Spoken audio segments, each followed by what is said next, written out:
So guys, ഇത് നമ്മളെ ചാനലിലെ ഫസ്റ്റ് ലോങ് വീഡിയോ ആണ്. ആൻഡ് ഇന്ന് നമുക്ക് എങ്ങനെയാണ് കുറച്ച് cute and easy kawaii stickers ഉണ്ടാക്കാൻ നോക്കിയാലോ. അല്ല, ഈസി എന്ന് പറയുമ്പോൾ അത്ര ഈസി ഇല്ലെങ്കിലും ഈ സ്റ്റിക്കേഴ്സ് ഒന്നും കയ്യിൽ സ്റ്റോക്ക് വെക്കാത്തവരാണോ, ഇനിയിപ്പോൾ അതല്ല സ്റ്റിക്കേഴ്സ് ഒന്നും അത്രക്ക് അഫോർഡ് ചെയ്യാൻ പറ്റാത്തവരാണെങ്കിലും നമുക്ക് ഇങ്ങനെ ഒരു ഐഡിയ ട്രൈ ചെയ്ത് നോക്കാം. എന്നാ പിന്നെ നമുക്ക് സ്റ്റാർട്ട് ചെയ്യല്ലേ. ദ വെരി ഫസ്റ്റ് തിങ് എന്താന്ന് വെച്ചാൽ നമുക്ക് വേണ്ട ഡിസൈൻസ് നമ്മൾ തന്നെ പിൻട്രസ്റ്റിൽ ഒന്ന് കയറാം, എന്നിട്ട് ഡൗൺലോഡ് ചെയ്തിട്ട് വെക്കാം. ഇനി ഇത് നോക്കി വരയ്ക്കാൻ പറ്റുമെങ്കിൽ അങ്ങനെ തന്നെ വരച്ചിട്ട് ഒന്ന് കളർ അടിച്ച് സെറ്റാക്കി എടുക്കാം. ഇനി വരയ്ക്കാൻ അറിയില്ലെങ്കിലും പേടിക്കേണ്ട, അതിനും വഴിയുണ്ട്. ഈ കാണുന്ന പേപ്പർ കോപ്പി ആപ്പിൽ ഇട്ടിട്ട് ഒന്ന് ട്രേസ് ചെയ്ത് കളർ അടിച്ച് സെറ്റാക്കി എടുത്താൽ മതി. ഇനി നമുക്കിത് കട്ട് ചെയ്തിട്ട് എടുക്കണം. ബട്ട് കട്ട് ചെയ്തെടുക്കുന്ന മുന്നേ ശ്രദ്ധിക്കണം, കുറച്ച് ഗ്യാപ്പ് ഇട്ടിട്ട് വേണം നമ്മൾ കട്ട് ചെയ്തിട്ട് എടുക്കാൻ, അല്ലെങ്കിൽ നമുക്കിത് ഒട്ടിക്കാൻ പറ്റില്ല. ആക്ച്വലി ഈ ഡിസൈൻ തന്നെ വേണമെന്ന് ഒരു നിർബന്ധമില്ല കേട്ടോ. നമുക്ക് ഏത് ഡിസൈൻ വേണോ അതൊക്കെ ഇതുപോലെ നമുക്ക് സെറ്റാക്കി എടുക്കാം. അത് സ്റ്റിക്ക് ചെയ്ത് വെക്കാനായിട്ട് ഇനി നമുക്ക് ഇതുപോലത്തെ ഒരു പേപ്പറാണ് ആവശ്യം. റീസെന്റ് ആയിട്ട് ഞാൻ കുറച്ച് വാൾ സ്റ്റിക്കേഴ്സ് വാങ്ങിയിട്ടുള്ളതുകൊണ്ട് എനിക്ക് കുറച്ച് പേപ്പർ കിട്ടി. ഇതല്ലാതെ ഇനി വേറൊരു ഓപ്ഷൻ എന്താന്ന് വെച്ചാൽ ഈ നെയിം സ്ലിപ്പിന്റെ ബാക്കിൽ വരുന്ന പേപ്പറോ ബേക്കിംഗ് പേപ്പറോ അതും ഒരു ഓപ്ഷൻ ആയിട്ട് നമുക്ക് എടുക്കാം. ആൻഡ് ഈ കാണുന്ന പോലെ ക്ലിയർ ടാപ്പ് ഒന്ന് എടുത്തിട്ടൊന്ന് വൃത്തിയായിട്ട് ഒട്ടിച്ചു കൊടുക്കാം. ഒട്ടിക്കുമ്പോൾ ബബിൾസ് വരാതെ ശ്രദ്ധിക്കാം. ഞാൻ ചെയ്തത് കുറച്ചേ ഉള്ളൂ എന്ന് വിചാരിച്ചിട്ട് ഞാൻ ആകെ 2 റോയെ ഒട്ടിച്ചിട്ടുള്ളായിരുന്നു. ബട്ട് അങ്ങനെ ചെയ്യരുത്, കുറച്ച് ഗ്യാപ്പ് ഇട്ടിട്ട് വേണം ഓരോന്നും ഒട്ടിക്കാൻ.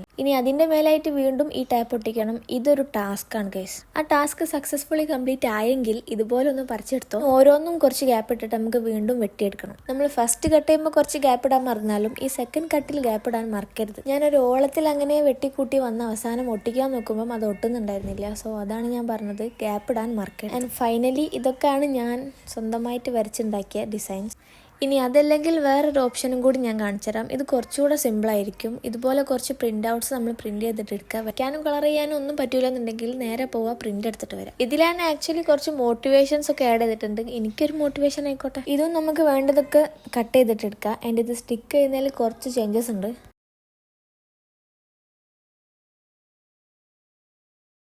ഈ ഒരു ഓപ്ഷനിൽ ഫസ്റ്റ് ഓപ്ഷനിൽ നമ്മൾ ചെയ്തതിനേക്കാളും കുറച്ച് ചേഞ്ചസ് ഉണ്ട്. ഇതിൽ നമ്മൾ ഓരോ സ്റ്റിക്കറും ടാപ്പിന്റെ ബാക്കിലായിട്ട് വെച്ച് കൊടുത്തതിന് ശേഷമാണ് നമ്മൾ പേപ്പറിലേക്ക് ഒട്ടിക്കുന്നത്. നേരത്തെ അങ്ങനെ അല്ലായിരുന്നു, ഡയറക്റ്റ് പേപ്പറിൽ വെച്ചിട്ട് ടാപ്പ് ഒട്ടിക്കാണ് ചെയ്തിട്ടുണ്ടായിരുന്നത്. കമ്പാരിറ്റീവ്ലി ഇതാണ് കുറച്ചുകൂടി ഈസി എന്ന് എനിക്ക് ഫസ്റ്റ് തോന്നിയെങ്കിലും ഇതല്ലായിരുന്നു ഈസി. ഇതിൽ നമ്മൾ ഓരോ സ്റ്റിക്കറും ടാപ്പിന്റെ ബാക്കിൽ വെക്കുന്ന ടൈമിൽ കയ്യിൽ ആ ടാപ്പ് ഒട്ടി പിടിക്കുന്നുണ്ടായിരുന്നു. ബട്ട് അങ്ങനെയാണെങ്കിലും പേപ്പറിൽ വെച്ച് ടാപ്പ് ഒട്ടിക്കുന്നതിനേക്കാളും ഈസി ആയിട്ട് നമുക്ക് ടാപ്പിന്റെ ബാക്കിൽ ഓരോ സ്റ്റിക്കർ വെച്ചിട്ട് ഡയറക്റ്റ് ഷീറ്റിലേക്ക് ഒട്ടിക്കുമ്പോൾ കുറച്ചുകൂടി ഈസി.